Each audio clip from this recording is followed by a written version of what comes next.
नमस्ते बच्चों। Class second English medium, विषय हिंदी। मूर्ख ऐसे भी, पाठ 6। मूर्ख ऐसे भी।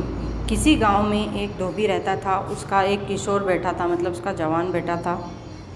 एक दिन दोनों बाप बेटा शहर जा रहे थे। उसके पास एक गधा भी था। वे दोनों उस गधे को शहर के पशु मेले में बेचने जा रहे थे। बाप बेटे आगे जा रहे थे, गधा पीछे पीछे चल रहा था। मार्ग में उन्हें कुछ लोग मिले।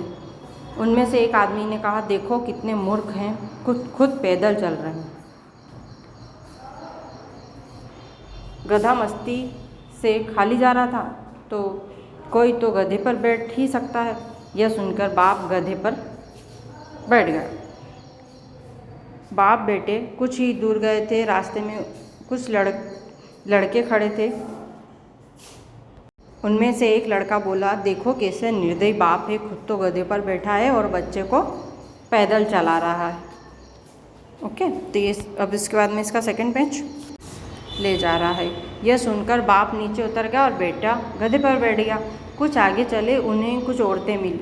एक औरत बोली, देखो कैसा जमाना आ गया है, हट्टा कट्टा लड़का गधे पर बैठा है और बूढ़ा आदमी पैदल चल रहा है। यह सुनकर दोनों गधे पर बैठ गए। कुछ दूर आगे जाने पर उन्हें एक ब्राह्मण मिला। वह बोला, राम राम, कितने बेरहम लोग हैं, बेचारा बेजुबान जानवर, और उस पर दो लोग बैठ कर जा रहे हैं, बहुत बड़ा पाप लगेगा। यह सुनकर दोनों नीचे उतर गए। दोनों ने गधे के पैर एक रस्सी से बांधे और उसे ऊपर अपने कंधों पर उठा लिया। उस रास्ते में एक नदी थी। नदी में पानी बहुत गहरा था। नदी पर एक छोटा सा पुल था। दोनों पुल पे जा रहे थे। गधे ने पानी देखा तो वह डर गया और ज़ोर ज़ोर से रेंकने लगा। गधे ने स्वयं को छुड़ाने की कोशिश की। उसकी कोशिश वह नदी में जा गिरा। बेचारे बाप बेटे एक दूसरे को मुंह ताकते रह गए। ये पाठ पूरा हुआ। इसके बाद आपके शब्दार्थ हैं। इस कहानी से ये शिक्षा मिलती है कि आपको दूसरों की बातों पे विश्वास नहीं करना चाहिए और अपनी बुद्धि से काम लेना चाहिए। इसके बाद है इसके शब्दार्थ। किशोर मतलब जवान, बेटा मतलब पुत्र, मूर्ख मतलब बेवकूफ़, खुद मतलब स्वयं या अपने आप, बेरहम मतलब निर्दयी, मार्ग मतलब रास्ता, निर्दयी मतलब दया से हीन, कठोर और हृदय वाला, जो जमाना मतलब संसार युग, बेजुबान मतलब जो बोल नहीं सकता, डर मतलब भय, और मुंह ताकना मतलब एक दूसरे की ओर आश्चर्य से देखना। शब्दार्थ कंप्लीट हो गए। इसके बाद है आपके सही विशेषण चुनकर रिक्त स्थान भरिए। जैसे छोटा गांव, मूर्ख बच्चा, एक फूल, थोड़ी दूर, डरपोक गधा और तंग फूल। ओके, लिंग बदलिए। जैसे धोबी का धोबिन, जोगी का जोगिन, तेली का तेलिन, बेटा का बेटी, दादा का दादी, नाना का नानी। वैसे वचन बदलिए। गधा का गधे, एक गधा है तो बहुत सारे गधे, बच्चा बच्चे, बूढ़ा बूढ़े, नदी नदियाँ, गली गलियाँ, नाली नालियाँ। ओके, प्रत्येक के दो पर्यायवाची शब्द लिखिए। जैसे नदी का है सरिता तटिनी, बेटा का है पुत्र नंदन, दिन का है वार दिवस।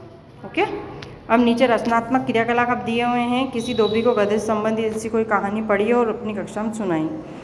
नीचे अक्षरों को उल्टा करके सार्थक शब्द बनाइए और लिखिए।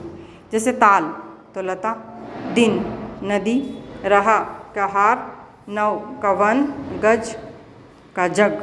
ओके, तो ये आपके रचनात्मक कार्य हैं। इसके बाद है आपके प्रश्नोत्तर की बारी। धोबी कहाँ रहता था? धोबी गांव में रहता था। धोबी और उसका बेटा शहर की ओर जाना चाहते थे। धोबी और उसका बेटा गधे को पशु मेले में बेचने शहर जाना चाहते थे। लड़के को गधे पर बैठा कर देखकर औरत ने क्या किया? लड़के को गधे पर बैठा देखकर औरत ने कहा, कैसा ज़माना आ गया है, हट्टा कट्टा लड़का गधे पर बैठा। नदी के पानी को देखकर गधे ने क्या किया? नदी के पानी को देखकर गधा डर गया और ज़ोर ज़ोर से रेंकने लगा। इस कहानी से तुम्हें क्या शिक्षा मिलती है? इस कहानी से शिक्षा मिलती है कि हमें किसी की इच्छा के विपरीत काम नहीं करना चाहिए और दूसरों की बातों में नहीं आना चाहिए और अपनी बुद्धि से काम लेना चाहिए। इस कहानी के लिए कोई दूसरा शीर्षक चुनिए। जैसे बाप बेटा, मूर्ख धोबी, दूसरों की बात ना मानना, मूर्ख बनना। तो क्या इसका आंसर? मूर्ख बनना। तो दोनों क्या बने? मूर्ख ही बने ना। और मूर्ख है जो दूसरों की बातों में उन्होंने ध्यान दिया। Okay, thank you.